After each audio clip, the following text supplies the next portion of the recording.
ការរីកចម្រើនវិញធ្វើឲ្យភូមិឃុំនឹងរីកចម្រើនព្រោះយុវវ័យនៅក្នុងភូមិឬក៏នៅក្នុងសង្គមយើងសម្បូរទៅដោយអ្នកចេះដឹងច្រើនធ្វើឲ្យសហគមន៍ក៏ដូចជាប្រទេសយើងនឹងរីកចម្រើនបានសកម្មភាពដែលធ្វើឲ្យយុវវ័យរីកចម្រើនគឺដោយថានៅក្នុងកិច្ចសន្និសីទនេះផ្ទាល់គឺធ្វើឲ្យយុវវ័យបាននាំគ្នាមករៀននៅទីនេះធ្វើឲ្យគេមានការយល់ដឹងច្រើនដូចជារូបខ្ញុំផ្ទាល់អញ្ចឹងធ្វើឲ្យខ្ញុំមានការយល់ដឹងច្រើនហើយបានបទពិសោធន៍ពីអ្នកដែលនៅតាមខេត្តផ្សេងធ្វើឲ្យខ្ញុំនឹងងាយយល់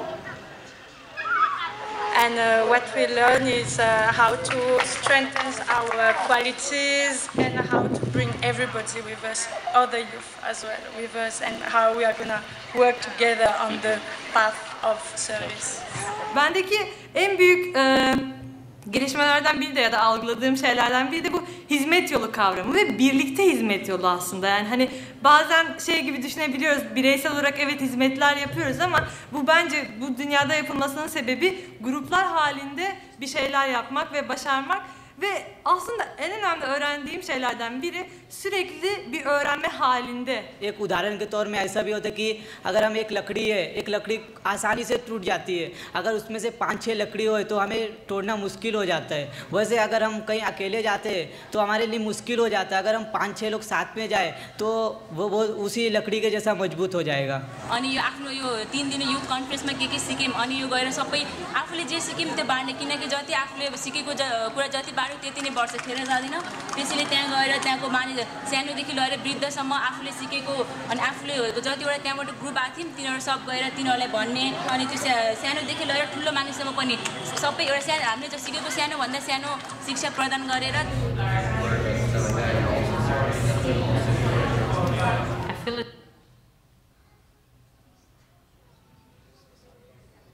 important to grow and have more of these activities because like I said before, it's always the sense of expanding, getting more people involved, like not set.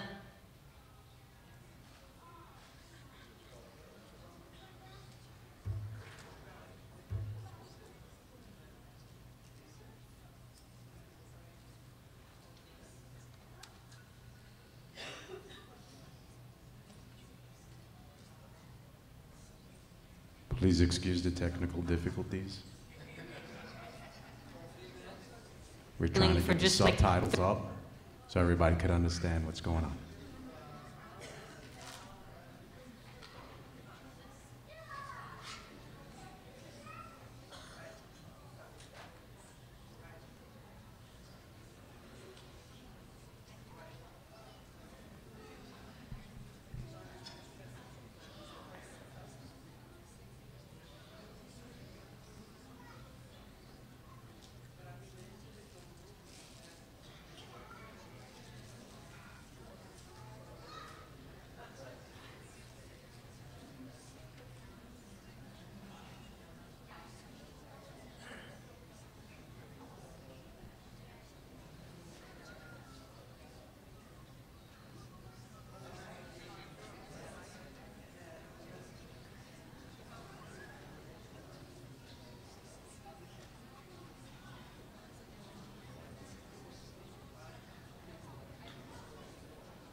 I'm sorry, but there's no subtitles on this particular CD.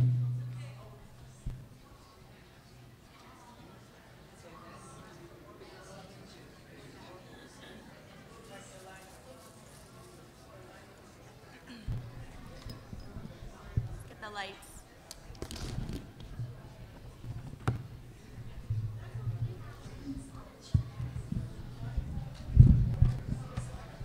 Okay, good morning. Sorry about all that. Improvising. So we have some announcements. First one is lunch. Yesterday, I think that worked really well. letting the adults and the children eat first, and then, well, the adults with children. So, and then at 12:45, everyone else can eat.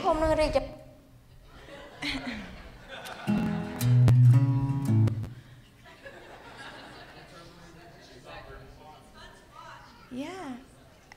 Okay, and then another thing is we have a really fun and exciting full program planned for today. So it would be really important and if everyone could be prompt and on time for the whole day. It's very helpful. One more thing is if you have, we need people to join summer school committee. There's a few people that are retiring, and it'd be very helpful if you could if anyone would like to volunteer for summer school committee, you can let Leah know. Otherwise, next year won't be as great. And then we have dodgeball happening at noon on the field, youth and junior youth. That's it. And then classes, everyone, all the children and junior youth can go to your teachers in the back. And you're dismissed.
LAV 1516.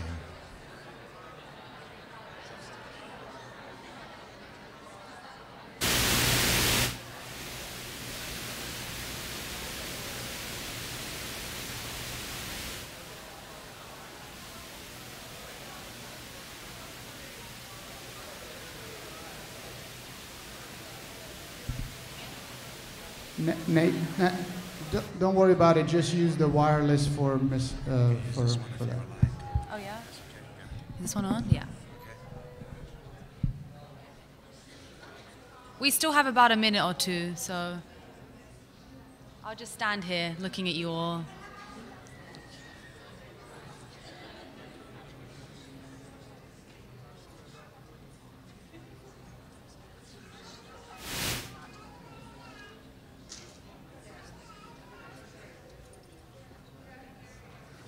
This one?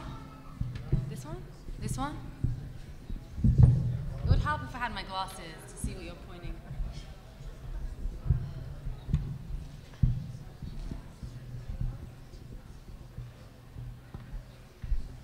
That's fine.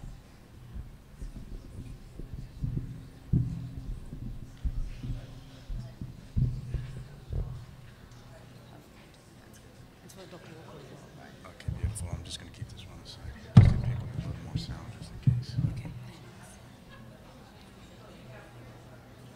How is everyone? Is everyone sad that it's kind of the last day? Me too.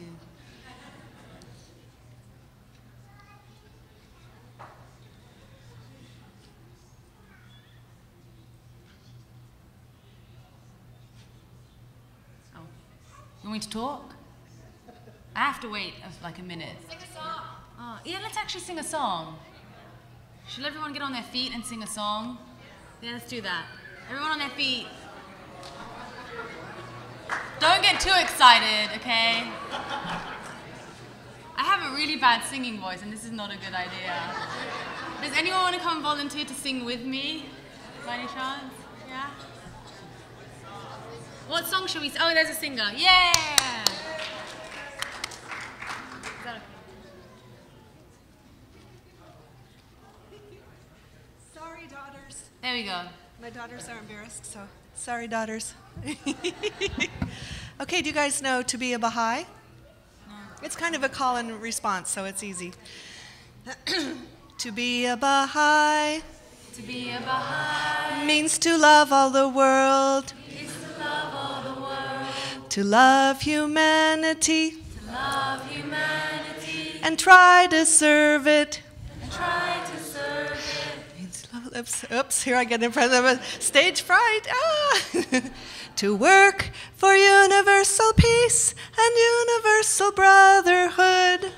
To work for universal peace and universal brotherhood. To work for universal peace and universal brotherhood. To work for universal peace and universal brotherhood. See, very easy. Shall we try it again? To be a Baha'i, I was just teaching you that, so it's kind of for the first. To be a Baha'i simply means love all the world. To love humanity and try to serve it. Love all the world. To work for universal peace and universal brotherhood. Love all the world. To work for universal peace and universal brotherhood. Third time's the charm. One more time. Let's start a little lower. Jeanette, where should I start? Ooh. To be a Baha'i simply means to love all the world. Love all the world, to love humanity and try to serve it. Love all the world, love all the world, to work for universal peace and universal brotherhood. Love all the world, to work for universal peace and universal brotherhood. love all the world. You guys are great.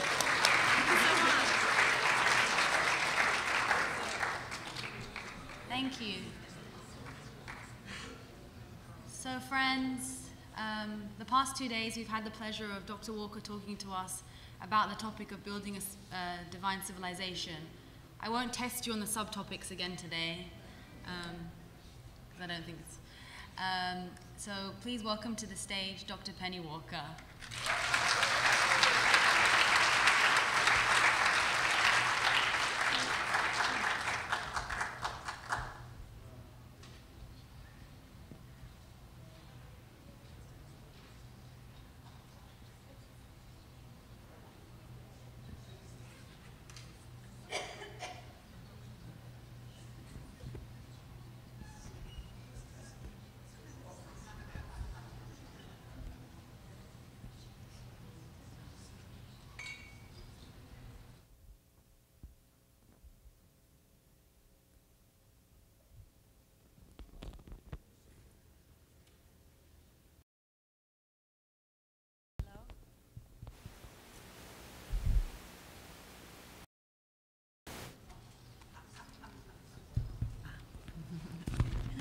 Aloha, friends.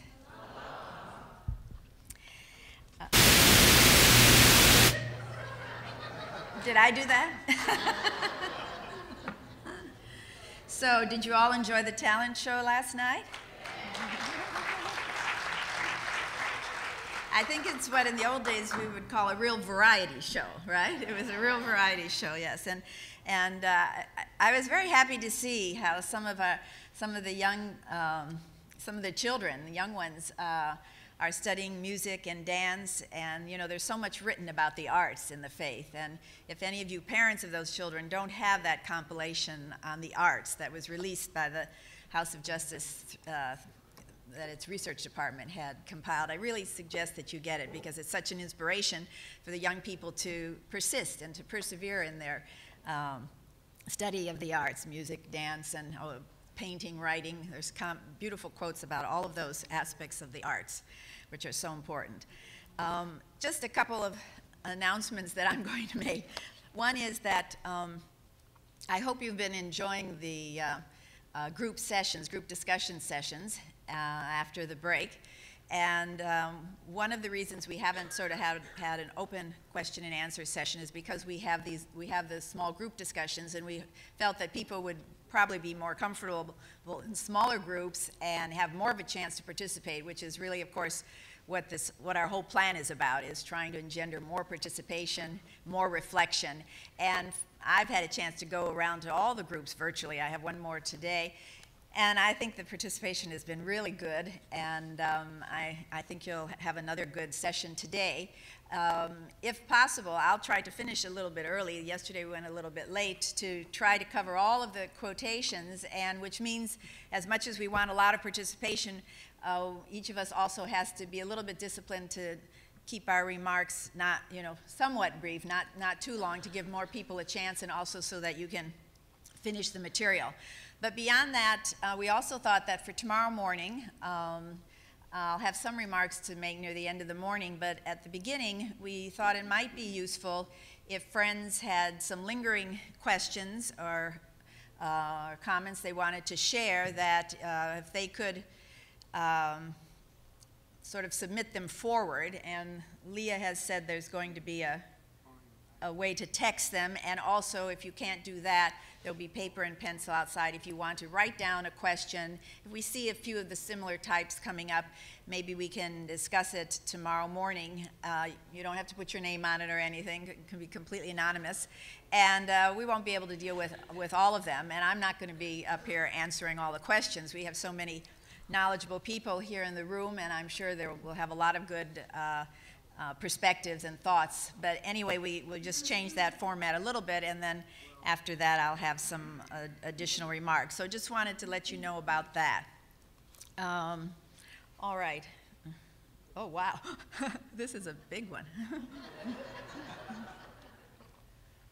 Okay, no objection. All right. Well, I was thinking if only I had something like a blonde wig that I could have put on this morning, so you'd really think you were getting a different speaker. It really surprised you. Oh, good, we have some, but just couldn't pull that off somehow. All right.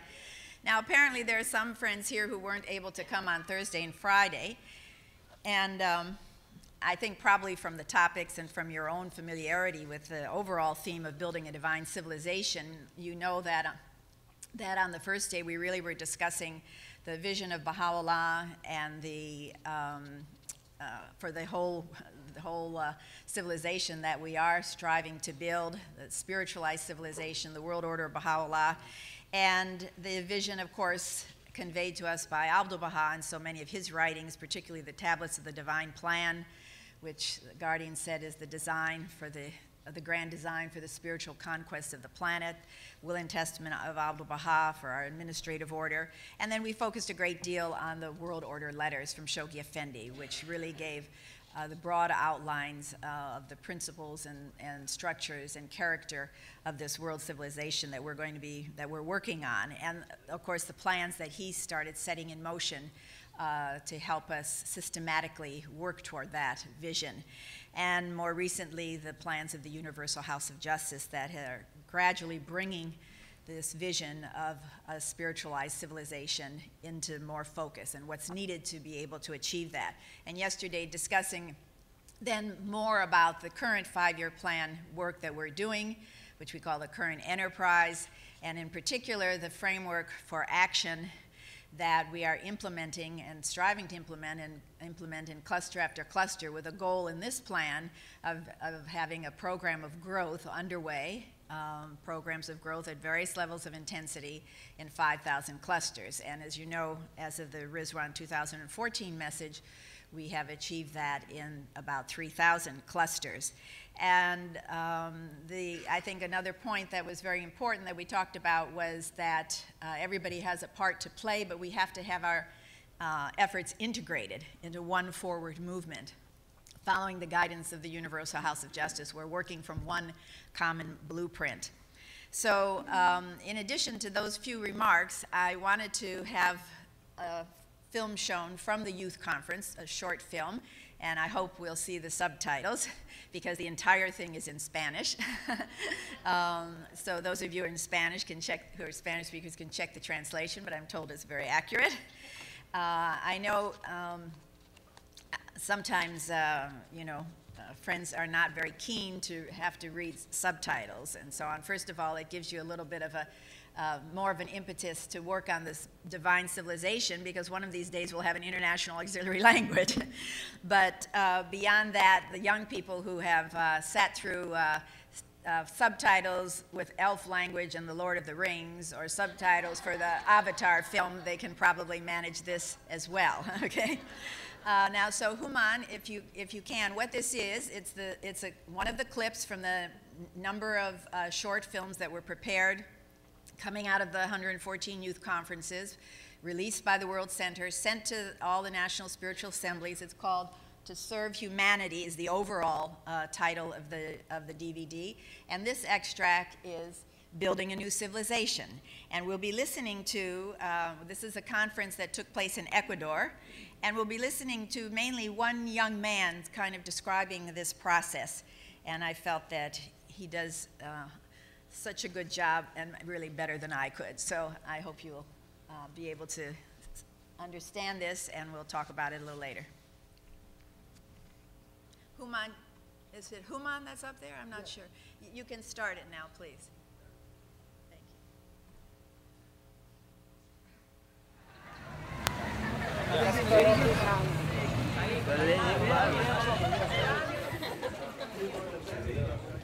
En la conferencia hemos visto muchas ideas, muchos conceptos para cómo desarrollar y construir una comunidad vibrante. Creo que históricamente varias civilizaciones han aparecido y han desaparecido. Y siempre que están en ese momento hay una tensión fuerte, hay una incomodidad fuerte.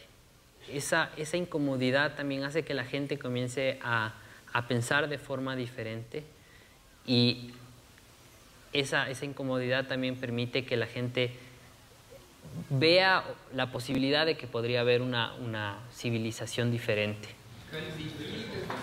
Creo que nosotros tenemos que entender cómo funciona este proceso, cuáles son las fuerzas que están influenciando este proceso y, digamos, si nosotros no hacemos nada, si no movemos un dedo, estamos contribuyendo a esas fuerzas de desintegración, porque la sociedad simplemente seguirá como está. Mientras que si podemos dedicarnos a hacer algo, podemos cumplir un rol, aunque sea pequeño, en la construcción de una nueva civilización. Parte de la visión de la conferencia tiene que ver con lo que pasa a largo plazo, que estas actividades básicas, los grupos de prejóvenes, los círculos de estudio, no son actividades que están en el aire, son actividades que a largo plazo van a llegar a la construcción de una nueva civilización. Eso y otros factores que también están, pero eso, digamos, está contribuyendo de gran forma porque comienza trabajando a nivel individual con los pensamientos, con los sentimientos, con la parte espiritual de las personas y después se expande y lleva toda esa transformación individual al campo del servicio. Y una vez que está en el campo del servicio, comienza a transformar ya el mundo contingente, o sea, lo que nos rodea, la sociedad, las instituciones, y comienza a tener sus influencias, al principio pequeñas, y eventualmente las influencias se pueden ver en comunidades que han trabajado de esta manera por mucho tiempo, se pueden ver ya en toda la actitud de la comunidad con respecto a su propio desarrollo, con respecto a su preparación espiritual y su preparación intelectual y la educación de sus niños, de sus jóvenes, de sus prejóvenes. Construir una nueva civilización tal vez parece un concepto como utópico, que, digamos, habiendo tanta gente en el mundo, ¿cómo puedo yo construir una nueva civilización? De lo que no nos damos cuenta es realmente de las fuerzas y de la influencia que nuestras acciones, aunque parezcan pequeñas, pueden tener sobre otros, sobre el mundo. El hecho de ayudar a que se ilumine un alma ya puede tener una influencia increíble. O sea, uno no sabe después lo que ese niño o ese prejoven al cual uno está estudiando, qué va a ser de grande. Y puede que él esté en una posición de tomar decisiones importantes, por ejemplo, para el futuro de la humanidad. Entonces, realmente esos esfuerzos pequeños multiplicados por toda la gente que está ayudando, realmente se vuelven como pequeños, no sé, como ladrillos en la construcción de una nueva civilización. Y uno pone su ladrillo y otros pondrán 5 ladrillos, 10 ladrillos, pero todos estamos participando de eso.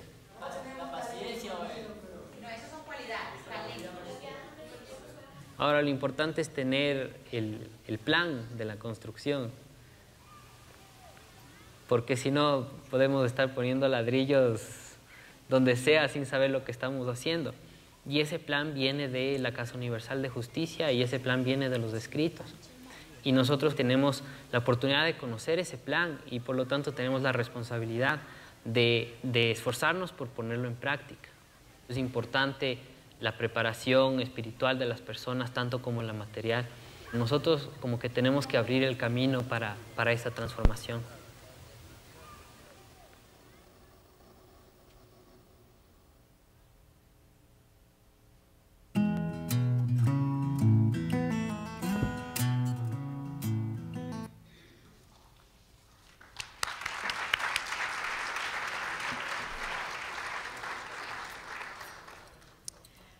I think it would be hard to describe this unfolding process of civilization building much better than the way this young man did it. I took a few notes of what he said just to kind of quickly review some of the points if they weren't all that easy to read. But anyway, he was talking about the activities, particularly the core activities, which in the long term are part of a long-term process. As he said, they're not going with the wind. This is part of the process of building a spiritualized civilization, and the importance that they begin with the individual. And he talked about how even small efforts contribute to this integrating process and to the construction of a better world, and that transformation of individuals takes place in the field of service, and then individuals have the power to influence and transform society around them. And he also mentions the fact that communities, national communities or clusters that have been working for a long time with the framework for action can really see changes in the attitude of the wider society, the community around them. Changes in terms of their attitude towards spiritual, intellectual, material development, and so on. And if you've seen the film Advancing the Frontiers of Learning from last year's International Convention, those are good examples. So he also said, how do, people might ask themselves, how can I as an individual make a difference? And we hear sometimes people saying, this is rather utopian, we're building a new civilization. But he says we as Baha'is have to realize the power and influence that our actions, however small, can have on the world. And he makes the comment that the idea of helping to illuminate a soul can have tremendous implications. And I heard this discussed in one of the groups yesterday, in fact, that we should never minimize the fact if we are working with one young person or another person mentoring them, and the potential, because all those people influence other people and so on. And then he said many, many small efforts become multiplied, and they're like the bricks, the building bricks of the civilization. Someone may put up one brick, others 5, maybe 10, but we're all needed, and we all need to work for a common plan for the construction. And for that, we have the writings of the faith and the guidance of the Universal House of Justice. Anyway, friends, when I saw this clip, I was so impressed with how articulate he was in explaining this process. I immediately wrote off to one of my former colleagues at the teaching center, and I said, who is this young man? And I said, is he an auxiliary board member? Is he on one of the councils? I mean, who is he?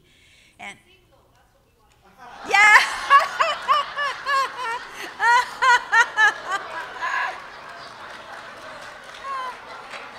I didn't think of that one because I have a married daughter, but I have 2 unmarried sons. I'm thinking of the other side of the equation. Anyway, and he wrote back to me and he said, no, he doesn't have any particular position. I understand he's a very good tutor. Awesome is the right word, isn't it? It really is. To be able to articulate the process in that way, I tell you, I was inspired. I was really inspired. I think it's readily available. I mean, I happen to have a link to it, and that's how I always am looking at it. But first of all, the disc, I think you can get it now through the Baha'i Distribution Service, and there's a link online, or there's a website maybe. How are people getting it? The assemblies. All the assembly, that's what I thought. The National Assembly sent it out. Yeah. To serve humanity is the, great, okay. All right, so anyway, I just felt this was something to share and that you would appreciate it, and it gives a review of what we've been talking about in the last couple of days. And also, the importance of keeping, we felt the vision, the long-term vision in front of us, to reread the writings, the vision given to us by Abdu'l-Baha and Shoghi Effendi, and of course initially from Baha'u'llah, and all of the laws of the Aqdas that are, what Ruhollah Khan used to say, those are the bones of the New World Order, so to speak. And to see how the House of Justice is continuing this visionary but deliberate, painstaking kind of work that is laid out before us in each of the successive global plans. One of the things, of having had the privilege of serving at the World Center and on the Teaching Center for so many years, and working closely with the House of Justice, more and more I saw how much the House of Justice followed the pattern of the Guardian in relation to the global plans, and of course in so many other areas as well, in the work at the World Center and so on. But one interesting thing is that, you know, Shoghi Effendi waited for 16 years before he actually gave the Baha'is a systematic teaching plan. What I mean is, in 1921, when he assumed the guardianship, of course, we had the tablets of the Divine Plan. And there were friends, of course, that rose as individuals during that time in response to the Master's tablets. But the Guardian waited until he felt that a basic administrative machinery was in place in order to effectively execute those plans. And so we began in 1937 with the first 7-year plan. Now, I'm sure during that period of 1921 to 1937, as I said, there were a number of Baha'is who really wanted to respond, and individuals did. And he even made the statement later, in fact, and of course Martha Root was one of those people, and along with many of the other early distinguished Baha'is, but he said that if there had been an administrative structure in place to support the activities of Martha Root, that they would have been more productive and more lasting. And she, of course, was the star servant, he referred to as the star servant of Baha'u'llah. Interestingly, likewise, many years later, when the House of Justice announced the 4-year plan in 1996 and said that we were now going to focus on the development of human resources with the overarching aim of achieving a significant advance in the process of entry by troops, some friends, of course, focused on that entry by troops, and they said, well, if the House of Justice wants entry by troops, we know how to get it. And so they wanted to immediately revive the mass teaching efforts of the past. But the House of Justice basically sort of put the hold on that, in a sense, and said, you know, we really need to focus now on developing expanding our pool of workers. We need to learn how to be more systematic, and that's when the clustering came in, and so on. And we need to adopt a learning mode. And basically to hold off pure proclamation and major teaching campaigns and so on until we were ready, until we could make these elements work, and we had a structure in place that if we were bringing in more numbers of friends, that we could fit them into a pattern of action that would support these new believers, deepen them, and help them to arise to serve, and that so that the growth would be sustainable. Okay, so it wasn't a 16-year wait. But maybe some people felt it was that long. But gradually, when we did achieve a certain level of development in many clusters around the world, then more intensive teaching was taken on, teaching projects, and so on.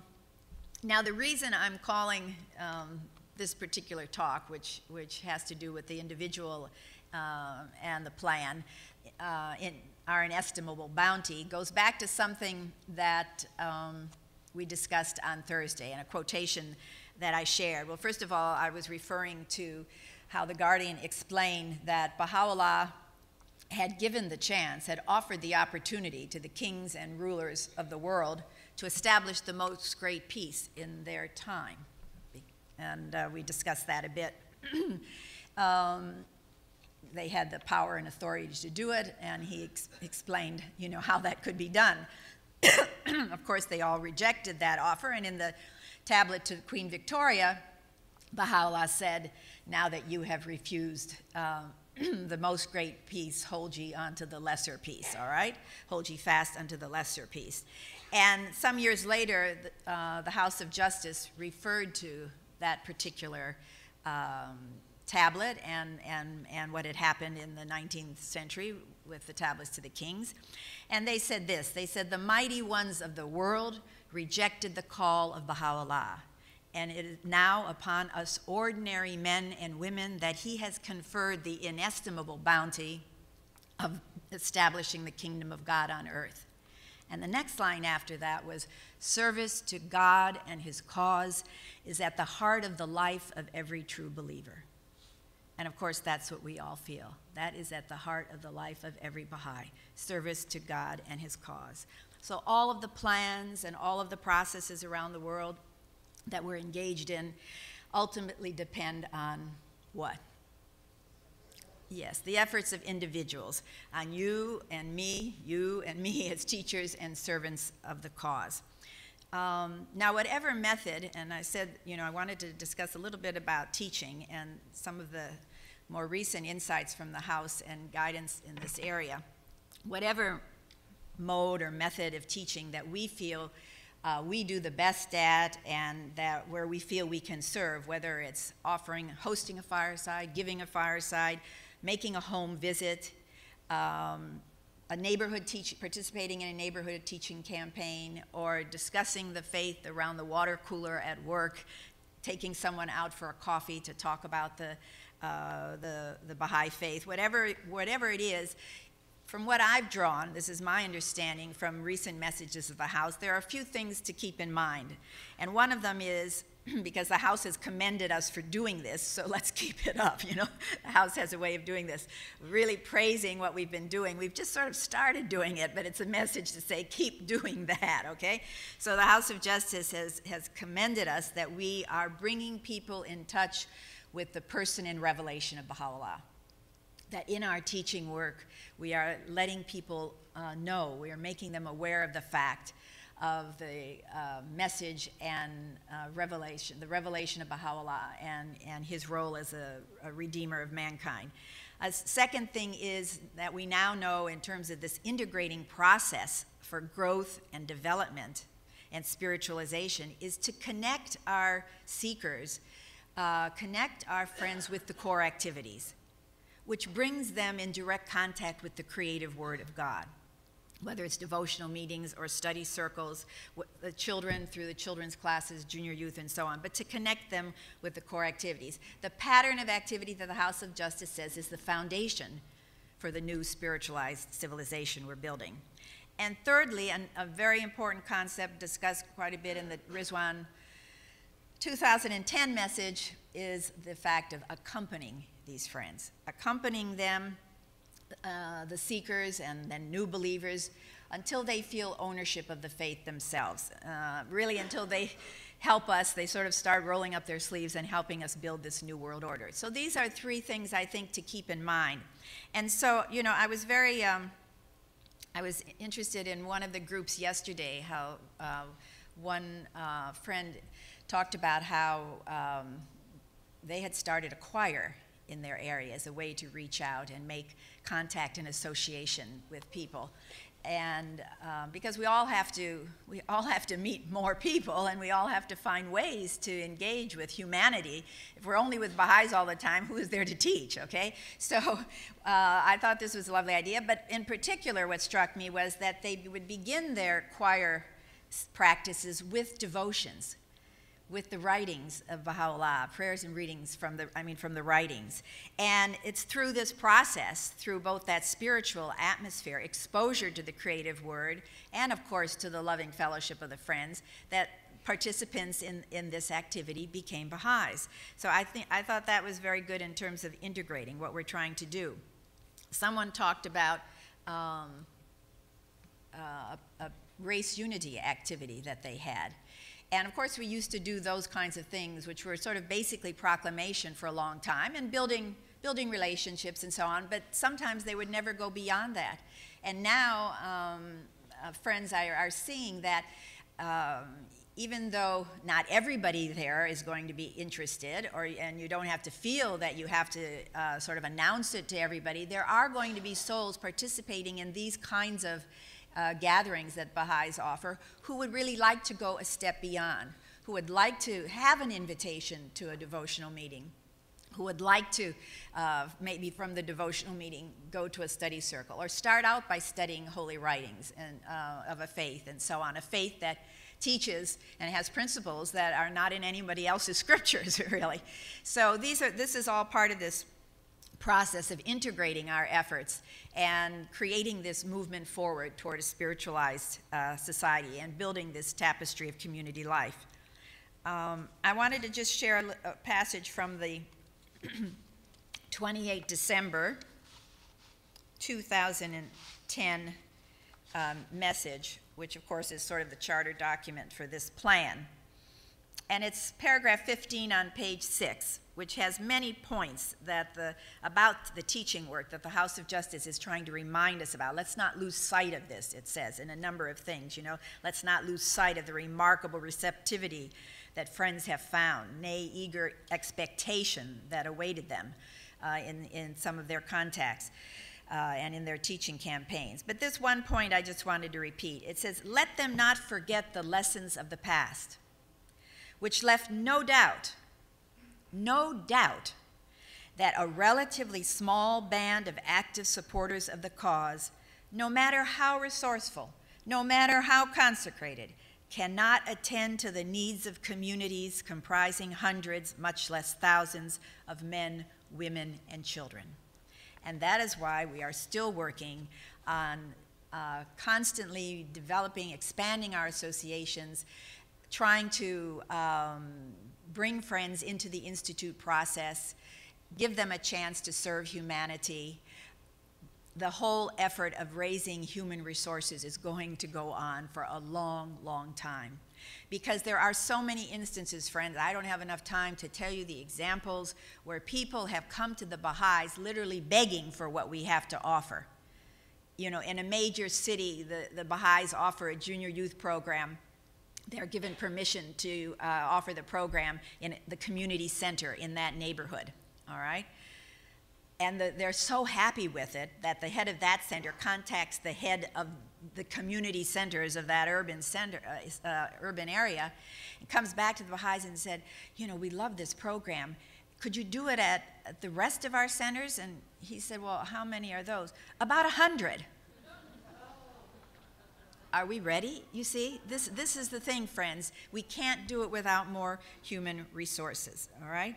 Now, the whole thing about sharing more directly the revelation and the knowledge of Baha'u'llah and the coming of this manifestation of God to bring unity and peace to the world, we may say, oh, of course, we've always done that. But friends, I can tell you, and I'm sure you've experienced it, particularly the veterans who are here, I won't say the old Baha'is, the veteran Baha'is. I remember going to a fireside once, and it was a very nice fireside, a lot of young people at the fireside. And the speaker gave the talk and everything.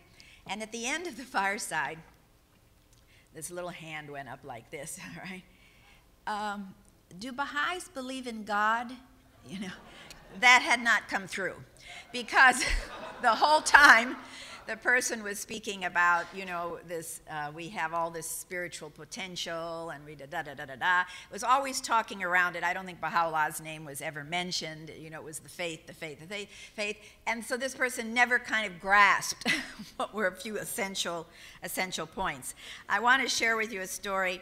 This comes from the Caribbean, and it talks about, it was the time when we were a lot of friends were first studying Book 6 of the Rui Institute sequence and organizing some teaching projects in the stronger clusters, teaching campaigns.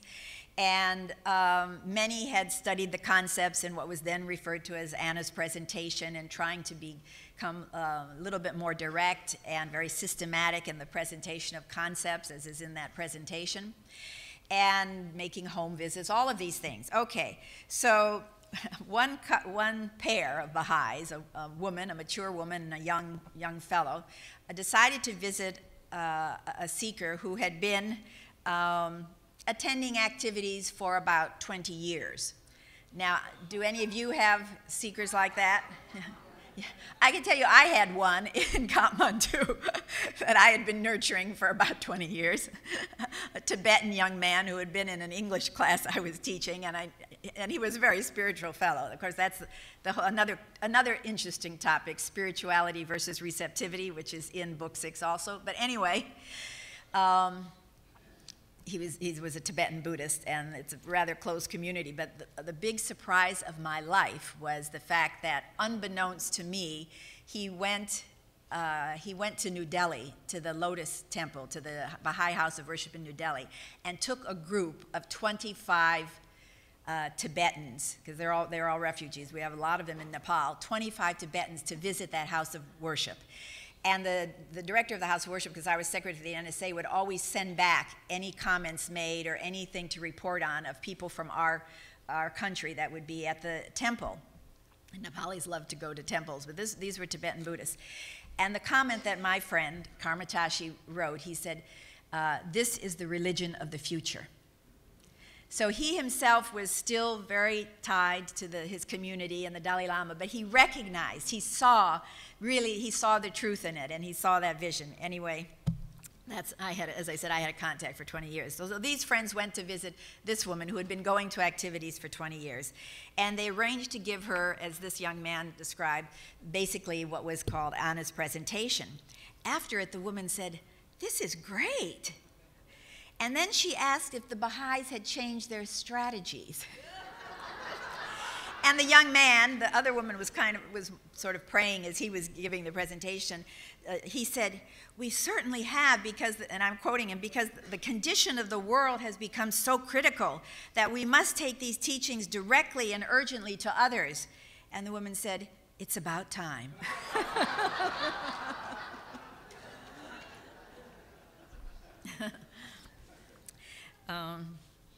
So anyway, we're encouraged to talk about the source of these wonderful teachings and to bring people close, obviously, to the creative Word of God. When I reflect sometimes on our responsibility of each of us to share the message and to start by engaging in conversations with friends that have some spiritual import, and I think most of us try to do this and try to sort of bring in some Baha'i perspective or Baha'i principle into our discussions.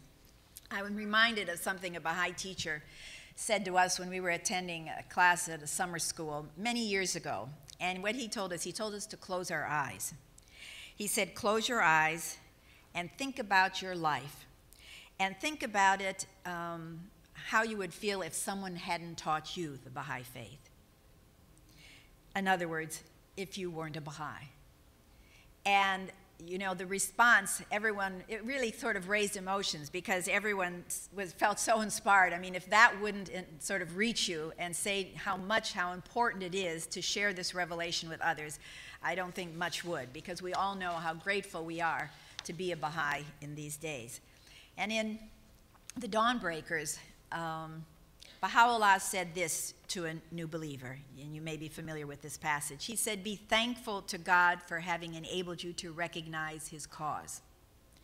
Whoever has received this blessing must, prior to his acceptance, have performed some deed, though he himself was unaware of its character, was ordained by God as a means whereby he has been guided to embrace the truth."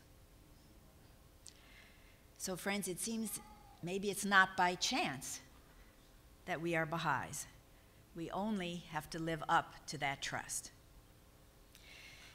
In a letter from Shoghi Effendi, and Rahia Khanum refers to this in The Priceless Pearl,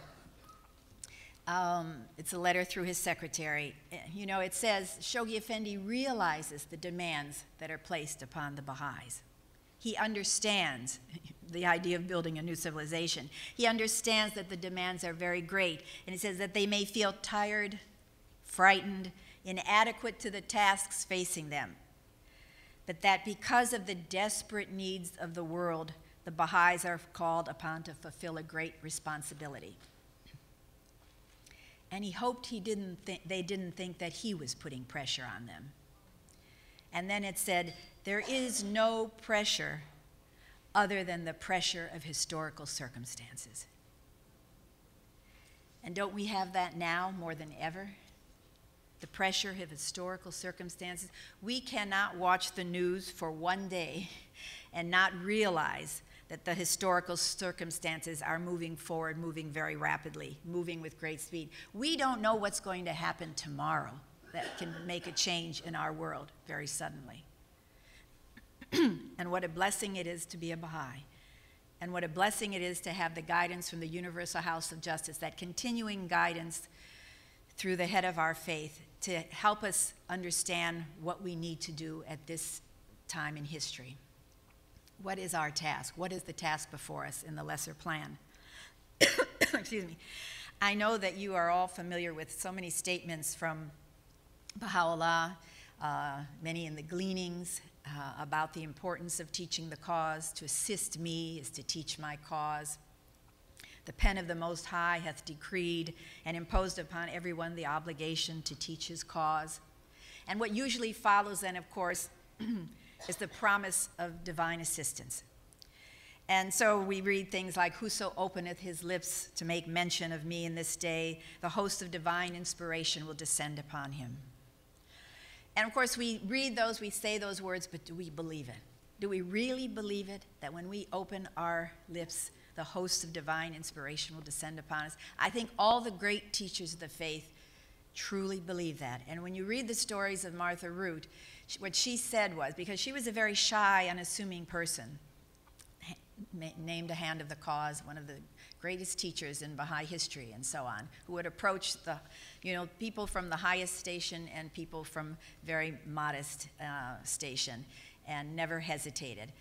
She said that all she did, she was asked, how is it you can speak to so many different audiences and seem so relaxed? She said, no, she said, all I do is step aside and let Baha'u'llah come through.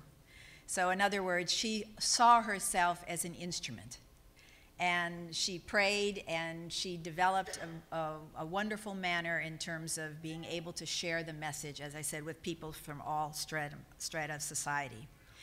So I think we do rely a lot on the prayers. We can't be effective in our teaching without the prayers. And I think probably all of us at various points in our Baha'i life have really felt that divine assistance. There's one quote, I don't know it exactly, but I think it's also in Gleanings, that talks about the inspiration gushing forth. I don't know if we've felt it gushing forth exactly. That sounds very good. But I always remember this story. A board member came to me and sort of shared it with me. She was a newly appointed auxiliary board member, not in this country. And she felt very, as the Guardian wrote about, inadequate to the task. She went to her counselor and said, I don't see how I can possibly do this. She said, I know how it is with the friends. They're going to come up to me and ask me all these questions, and I'm not going to know the answers. I'm not going to know what to say. And the counselor said to her, don't worry, you will be assisted. So she sort of took that in. Well, very soon thereafter, she went to a conference, and right away, of course, Baha'is come around her afterwards, and a Baha'i asked her this question. And so she's thinking and thinking, and then she said to him, the counselor told me that I would receive inspiration and assistance. She said, it hasn't quite kicked in yet.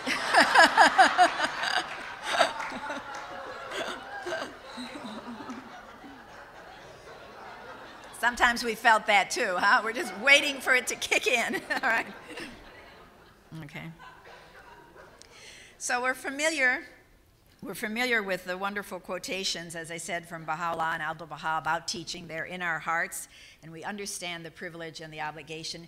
There are some insights recently that the House of Justice has shared about teaching that I thought it would be good to just think about and reflect on. And one was, you'll recall, it was an interesting statement in the Rizwan 2000 message where the House of Justice said, teaching is a basic requirement of a life of generous giving. And so how do we understand that? What are the implications of that concept for each of us as a teacher of the faith? Well, I don't know, when I think about it, of course, what greater gift could we give to anyone than this message from Baha'u'llah, this revelation, this message of transformation. So in that sense, you can really see how it's an act of generosity. But I think, friends, when we've been out in the teaching field, we also see how much we receive in that process from the people that we interact with, the people that we're trying to share the message with, and what we learn from them as well, and what we gain in that experience. And I want to share one little example that came in from the Pacific Islands that a young pioneer sent in, because I was very struck by it. And he talked about the fact how when made me think about this statement from the House of Justice, that he would go about his daily sort of rounds, you might say, as a pioneer, and move around the villages and meet people on the path and talk to them.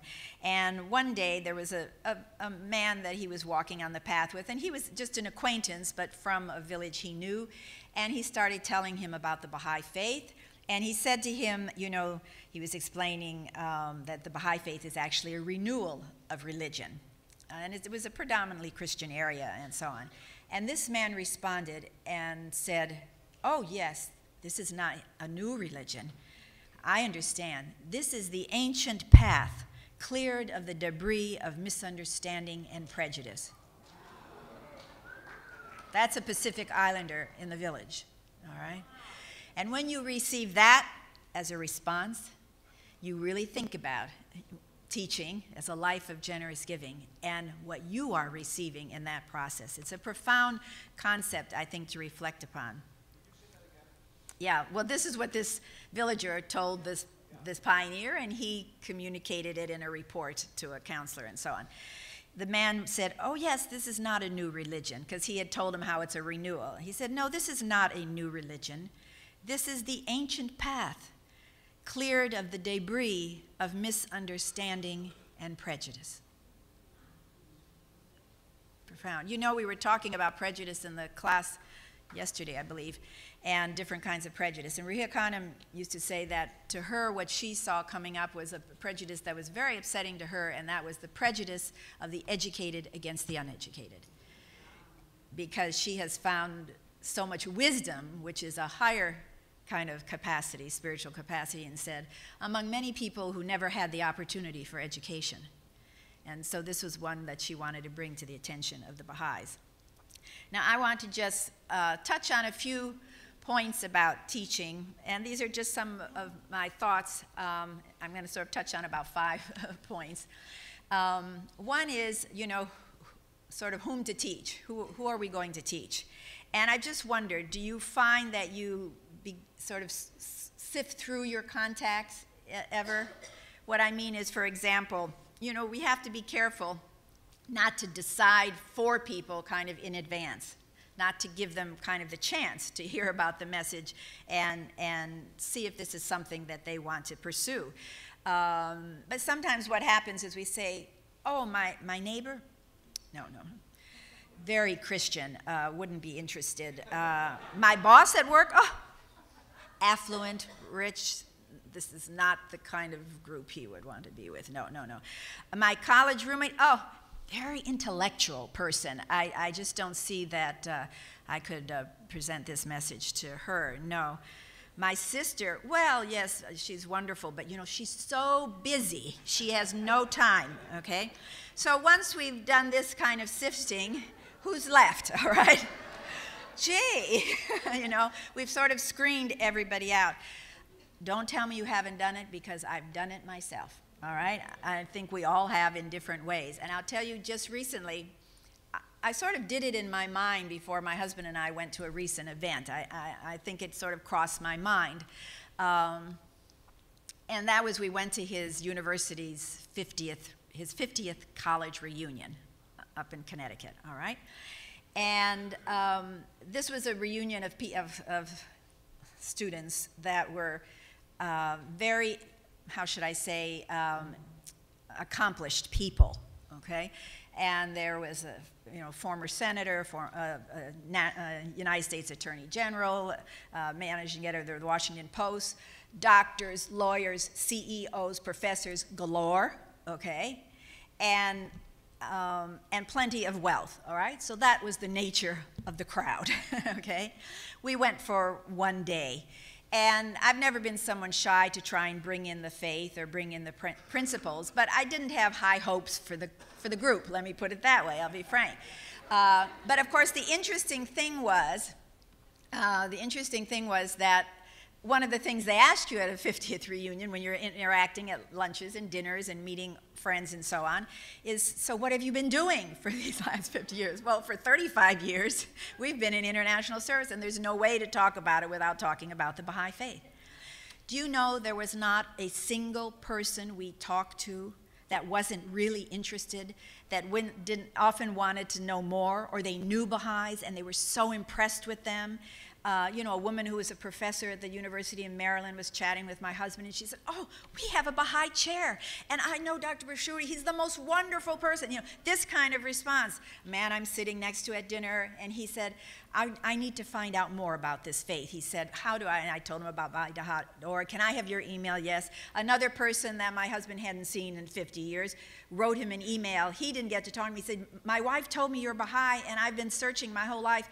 You know, please tell me something about this faith. It was phenomenal. And this was not a crowd that you would think was an easy crowd. But in fact, of course, they were interesting people, and they were interested in others. There was that element. But at the same time, there were a lot of people who were spiritual seekers, who were looking for something else. And so, you know, these are always the things that kind of wake you up to the fact that there are, well, you know, we're supposed to pray for God to, well, pray for the teaching work, but so that God will send us those ready souls. And Shoaib Effendi said there are such souls in every city, all right? And that's the thing, to find those souls. And they may be, they are in every stratum of society. They are in every economic background, every racial background, every, you know, of all backgrounds, and the Baha'i faith is a wide embrace. We just have to be open to it. So that's one point about being careful not to screen people out too quickly, all right? Another thing is the whole question of strangers. And the reason I mention that is that in one letter, the House of Justice talked about that in our teaching efforts, we're able to reach those who are outside our immediate circle of family members and friends. They say receptive souls in whatever quarter they may reside, and those previously regarded as strangers. Okay, so how do we begin a spiritual conversation, establish a friendship with those previously regarded as strangers, and how do we move this sort of this relationship until they become, as the House said, newly found friends?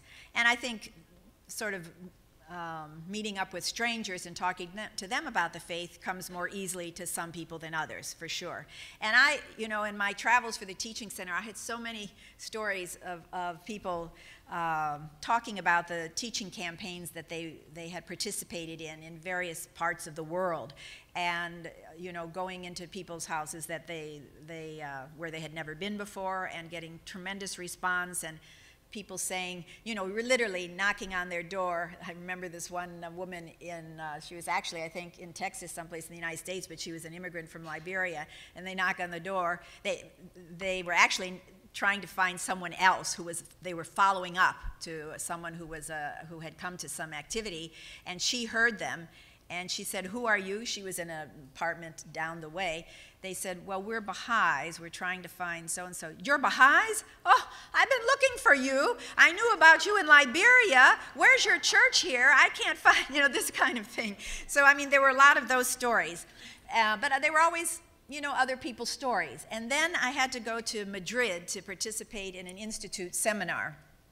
And one of the way the seminar was organized for 5 days, that we were in sort of, we were studying materials and everything, and then in the end of the day, we would go out to an area where the community was working very closely at establishing core activities, and there were Baha'is living in that area, and really trying to develop a more intense process. And so we were going to be contacting people and telling them actually particularly about the junior youth program, because that was underway.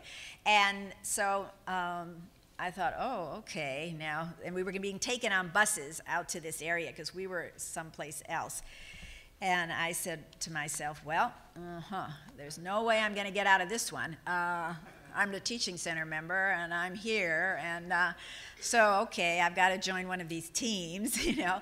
Now, so anyway, I was very lucky that I was partnered with a young woman who was one of the animators in that neighborhood and lived in that neighborhood. And so then we we go to this, what turned out to be a high-rise apartment building. Now, I had done plenty of mass teaching, I mean, in the South in the 70s when we were doing it, but we're walking up a dirt road, people are on their porch, people are walking, it's very easy to interact. Here we come into this lobby with locked doors there and a panel with buttons and names. And I thought, well, this is going to be something, you know. And so she said, this is how we do it. So we press a button, buzz, okay, it rings and rings, it seems no one's home. We press another button, nothing. I thought, oh, this is easy. All right. And so then we come to another one, and someone answers. And she does the talking, because she's obviously Spanish speaking, and my Spanish was rusty. And she says that we're here to talk, we're Baha'is, and we would like to share with you what we're offering in the neighborhood in terms of children's classes, spiritual education for children and junior youth, and so on. And the person said, oh, thank you very much, but I'm really not interested, and so on. Then we had a couple more sort of calls where there was not really an answer. In the meantime, a man came in the little lobby, and he was very polite. Oh, how are you? How are you? He said, you want to come in? And so he opened the door, which was very good, which was very helpful. He opened the door. He said, come on in. So not tight security. And you know, I was from Israel, so this was a different. But anyway, so then we went upstairs, and she said, actually, I know someone in this building, because her daughter came as a friend with one of the other young people in the class, and I think she might be interested. So we went there, and it was very, very successful and everything. And then we went to another door, and we knocked. And anyway, to make a long story short, the man said that the woman that I think it was his wife who was going to be coming back later. They were young, quite young. She was at class. Yes, she was at class, and he felt that she would be interested. And could we come back? Well, so we did go back. And he told us where to buzz and everything. We went back. Okay, and this woman was doing a master's degree in economics. She was a young woman. She was actually Ecuadorian, but she was studying in Madrid. And so we proceeded to talk to her about the Junior Youth Spiritual Empowerment Program, and she wanted to know then more about the Baha'i faith, because we said this is what the Baha'i community is doing, and what our purpose was, and why we felt the spiritual education of children, and of course junior youth, why it was so important, and so on. And after our discussion, to make a long story short, she said, you know, I'm a Catholic, but I'm not fanatic in any way. And she said, I feel that I have been blessed by God in many ways, and I really want to give something back. And what you are suggesting here, this program with the junior youth, is exactly what I would like to do. Now, that person was a complete stranger to both of us, all right? So the fact is, you know, it isn't always easy to approach strangers, but I was very struck by a letter that a National Spiritual Assembly sent back to its community after that letter from the House, which referred to teaching those previously regarded as strangers. And it said that reaching out to strangers is part of being a Baha'i, they said. And they shared a number of quotes. I'll just share a couple. One you know so well, regard ye not one another as strangers. Ye are the fruits of one tree and the leaves of one branch. All right? Let them think of all humankind as their friends. Regard the alien as an intimate, the stranger as a companion. And then this one, which I think is lovely, from Abdu'l-Baha, Selected Writings of Abdu'l-Baha. Wherefore must the loved ones of God associate in affectionate fellowship with stranger and friend alike, showing forth to all the utmost loving kindness, disregarding the degree of their capacity, never asking whether they deserve to be loved. That's something to reflect upon. All right, a third point in the teaching work, and that is we talked about the importance of of this outreach, of having an outward-looking orientation, and we're doing very well with that, I think. But we have to do more. We have to keep that outward-looking orientation, keep those doors open, as Rahia Khanum said, because even if we taught all the people we knew, it would be a very good start. And if everybody taught all the people we knew. But it's not going to be enough for building this divine civilization. We need to reach out to many, many more people and populations. And we need to reach out to them in ways that we can we can reach larger and larger numbers. And many will be strangers, obviously, or seeming strangers, all right? So we have to give the message liberally and widely. And recognize that some friends are very good at doing that, and others don't feel so comfortable doing that. And that's okay, but there is a role for everybody. And some people prefer when you have been able to contact someone. We had a friend who could just go up and speak to anybody about it. I mean, he was just that way. I think it was quite a gift, actually. But then there are friends who, when you find an enkindled soul, like to come back, like to deepen them, like to maybe be their tutor, like to follow them and accompany them at the next stages of the process, because teaching is a process, okay? It's not a single act. It's not a single incident. And you know the quotation, teaching may also be likened to kindling a fire. The fire of faith in the hearts of men. If a fire burns only so long as the match is held to it, it cannot truly be said to have been kindled. To be kindled, it must continue to burn of its own accord. And I remember Rahia Khanum saying, I mention her a lot only because we spent a lot of time with her after the Green Light Project and the editing of that film and everything. And she told so many stories every single day. But one of the things she says, that was Counselor Shireen Bowman in India, she said she admired her so much because there wasn't any situation, there wasn't any place she went that she wouldn't be able to immediately start interacting with people and sharing the message. And Rahia Khanum said, I can't do that somehow. Maybe it's my culture or whatever it is, my own personality, I can't do that. But she's right, she said. She's right, she said. I'm happy to have her bring those people and sit them right down next to me, and I'll keep talking to them.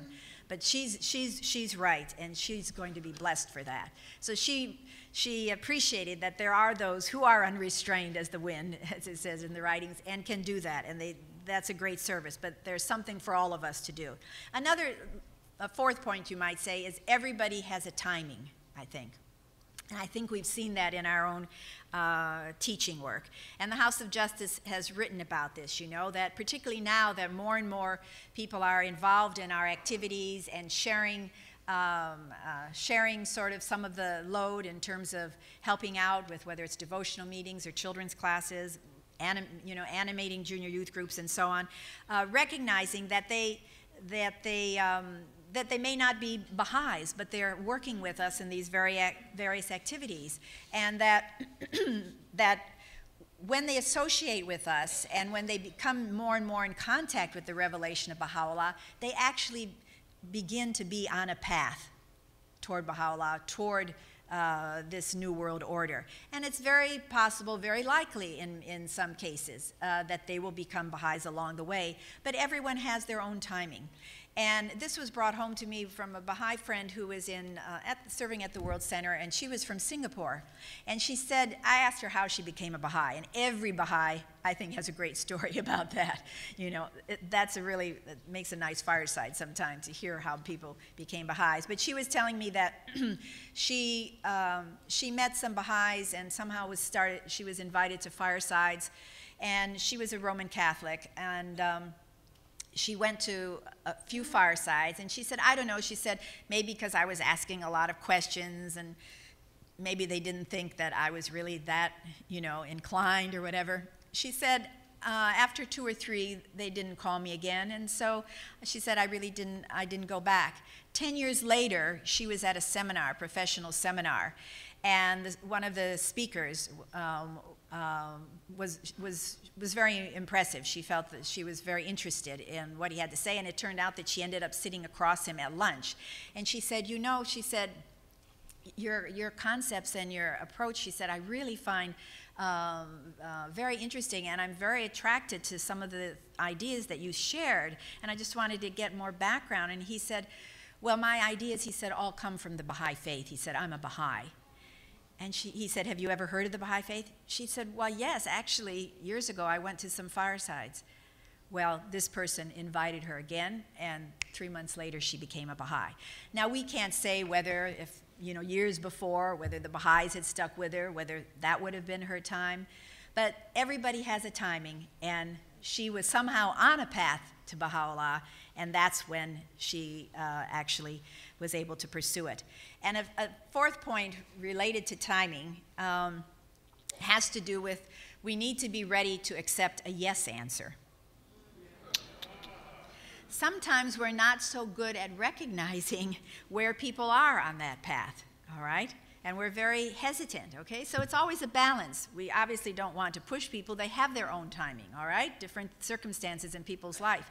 But at the same time, we have to have our sort of spiritual sensitivity to our friends and to our seekers to see whether or not they're ready to become Baha'is, and that's their heart's desire.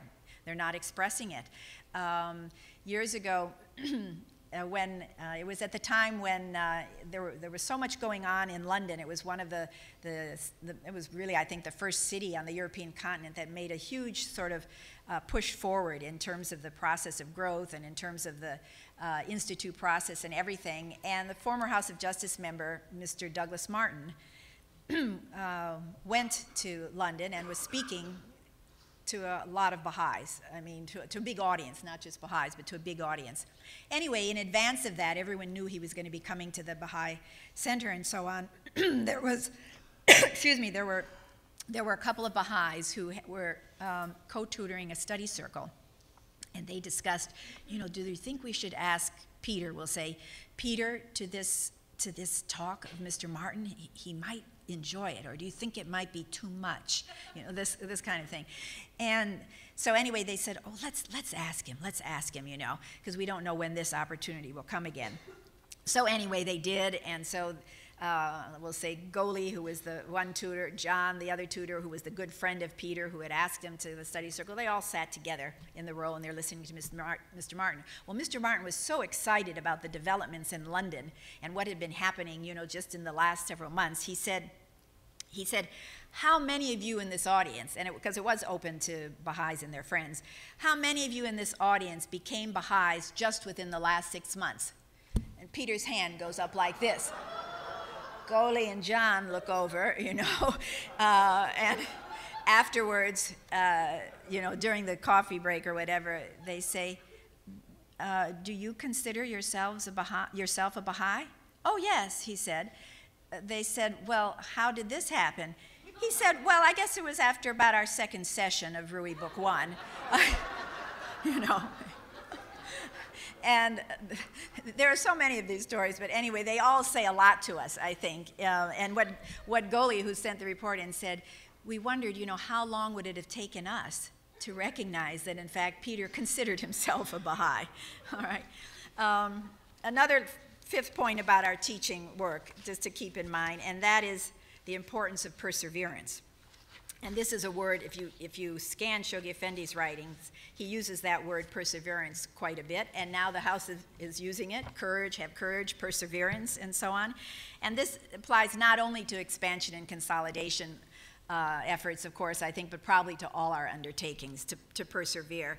And perseverance is the willingness to stick with something a little bit longer, try a little harder, give it one more try, I mean, that's what it means to persevere, because a lot of things can look like failure in the middle, all right? We have to give it, the difference is just giving it more time often. And I think this story, which is a teaching story that I'll share with you, I hope you don't mind these stories. It's just, I think they make the experience more, and the understanding a little clearer.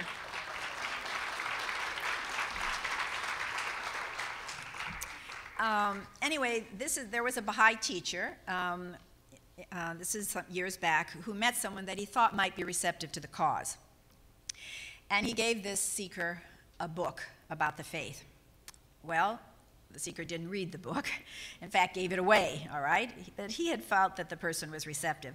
So during the course of the year, this Baha'i teacher sent this seeker some additional literature. But the seeker really didn't read it, sort of put it aside, gave some away to others. Then his next thing was to say that he was going to be coming to the seeker's town, and would love to be able to meet with the seeker, this person, and and just chat, you know, like over coffee or something. And they did. This person responded, and they spoke about the faith for almost 2 hours. And he left some additional literature. Now about 1.5 years has passed since he first met this person. Okay, well this time, this seeker did investigate and decided to meet some Baha'is in the area. And following many months of very serious reading, reflection, and so on, this seeker finally became a Baha'i. Now the name of the teacher was the late hand of the cause, Roy Wilhelm. The seeker was Martha Root.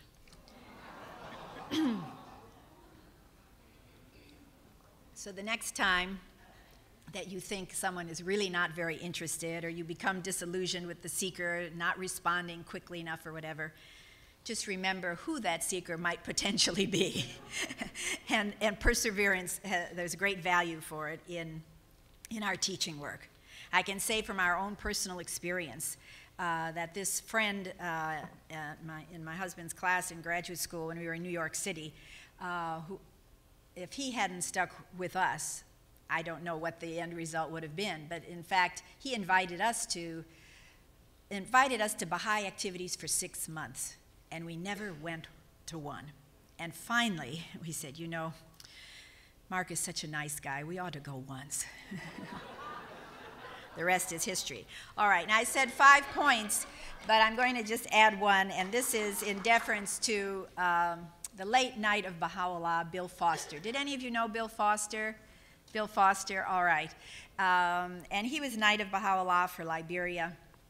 And when he came back to this country and to New Jersey, he used to give wonderful deepenings on the dispensation of Baha'u'llah and so on. And he was an avid teacher of the faith. And his point, and I'm going to share it with you because he always ended his discussions with this, it's never too late to share the message. And what his point was, on your tombstone, be sure to put a quotation from Baha'u'llah.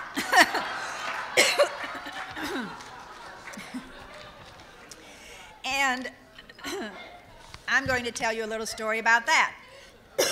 Excuse me. And this is a story from an Arab country. And it tells the story of a man who was attending a funeral of a Muslim in one part of the cemetery, okay? But from another part of the cemetery, he heard the chanting of a prayer and wonderful verses where another funeral was taking place. And he was very struck by this.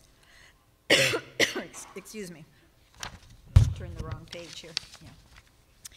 Yeah. The words deeply moved him and filled his thoughts for days. So he decided to go back to the same cemetery to look for someone to explain what he had heard. But he found no one in that part of the cemetery. And so what he did, he began to write down quotations from the tombstones, things that were written on the tombstones, all right? And as he read all these quotes, different quotes on these tombstones, he became more and more attracted. And all of those chanting was sort of resonating in his mind that he had heard from that day when he was at a different funeral, okay? So he kept going back. And in fact, sometimes he would clean the tombstones so he could read the quotations more clearly. Well, one day, there was a gathering of a funeral in that part of the cemetery. And he sat next to a gentleman. And he turned to him and asked if he knew from what religion these writings came from. Well, the man said, if you will come to my home, I can explain this to you. So he invited him to his home. That was the safe way, obviously. A few days after that meeting, during which the Baha'i friend not only explained about the faith, but gave the man some books to read, this Muslim man embraced the faith.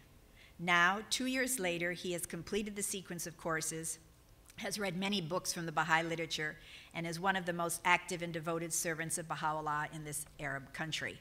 And I was just thinking to myself, Bill Foster must be really smiling in the Abha kingdom.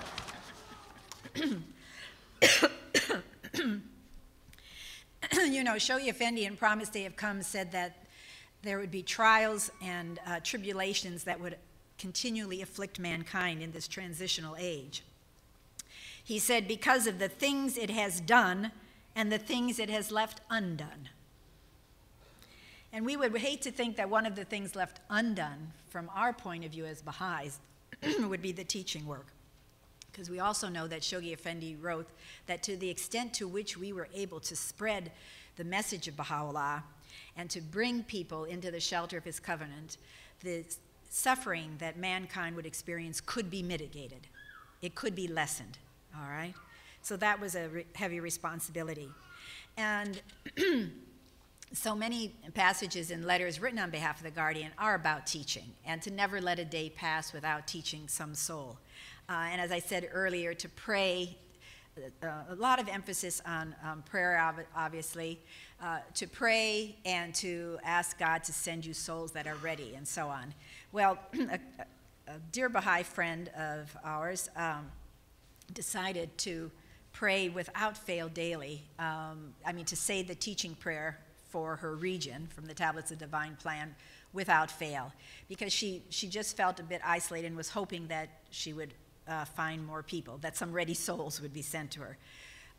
Well, in fact, like the next day, she had a workman come, a carpenter or something, and he was looking at her books on the shelf, and he said, "Now, what are these books? These are very interesting titles," and so on. And a conversation began, all right? This went on, I will tell you, for 3 or 4 days. Every day, somehow, she encountered someone that wanted to hear about the Baha'i faith. Well, on about the 5th day, she woke up. She had a bad sore throat. She wasn't feeling well. She said, "Oh, God, please forgive me. I'm not saying that prayer today." In other words, it was working so well, she didn't feel she was up to the task on that day. But anyway, we know that we are party to a covenant with Baha'u'llah, and there is this great privilege to teach his cause and to render service to the cause. And I think from our understanding of the writings that we know that nothing we do in our lives really will be equal to the service we render to this great cause. We go all the way back to the Bab, who said that to guide one's soul is better than to possess all there is on earth.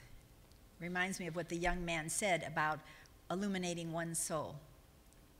Don't ever think that is some small thing. The Bab said to guide one's soul is better to possess all there is on earth. That sort of puts our priorities in place. And in a letter from the Guardian, it said, the greatest honor and glory that can come to an individual is to bring the light of guidance to some new soul. So what other glory could we possibly seek? So we need greater numbers of friends participating in this civilization building process. We need more and more people reaching out and giving people an opportunity to come in contact with the creative Word of God, with the revelation of Baha'u'llah, and to recognize that we all have various kinds of gifts and talents that we bring to this building process, to this civilization building process, but that we do need everyone. We need your brick, we need your 5 bricks, we need your 10 bricks, and the main thing is to work together on working from the same plan. Abdu'l-Baha made this plea to us about teaching. He said, the teachers are rare. The teachers are rare, yet the seekers and receptive souls abound. The thirsty ones are there in troops, yet the guides of the true path are scarce indeed.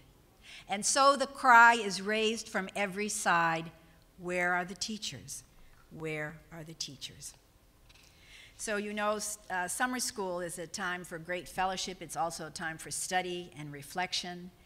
And I hope that all of us, when we go back, will really reflect on what more we can do in our own clusters, how we can always keep, as the house said, first and foremost in our mind, this privilege of teaching and of sharing this message, and just think about the pressure of historical circumstances.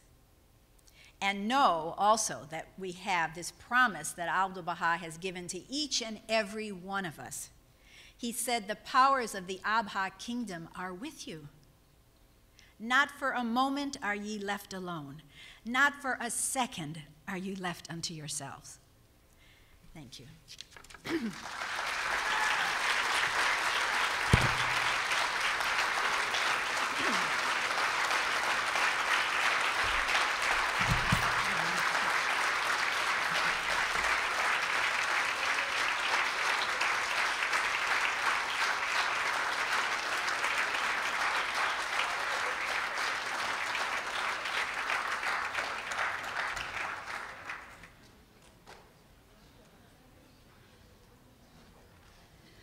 Alapa friends, just a few details before you all take off. I just want a few seconds of your time. We're going to have a short coffee break today, just 10 minutes, and then we're going to ring the bell. And then if you'll please go directly to your assigned classrooms. Again, your assigned classrooms are on your name tag. And the one that's furthest to the right is the number of which you're assigned to today. So hopefully this map is helpful to you guys. Just one last thing real quick. If you have any questions about the talk from this morning, you can text it to, are you ready for the number? Okay, your pen's out. The number is 813-803-0909. So go ahead and enjoy your break.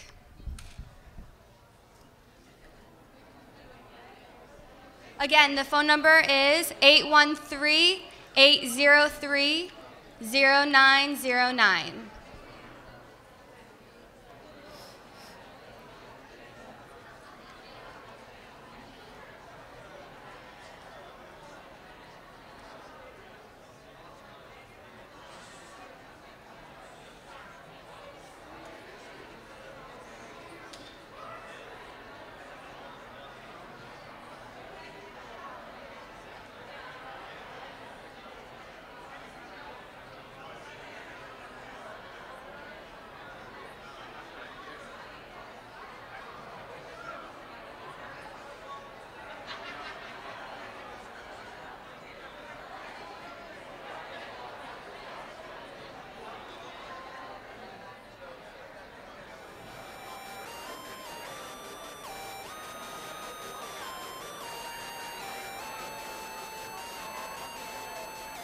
Tristan on the track.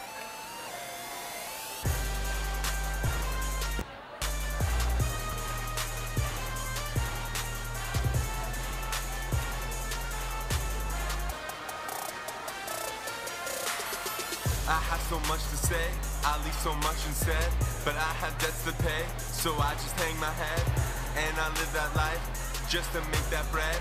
I could do so much, I'll do nothing instead. Look at my TV, dismayed by what I see. Bloodshed for democracy, political theocracy. Gotta recognize the oneness of you and me. Human connectivity, put faith in collectivity. In the hardest times we got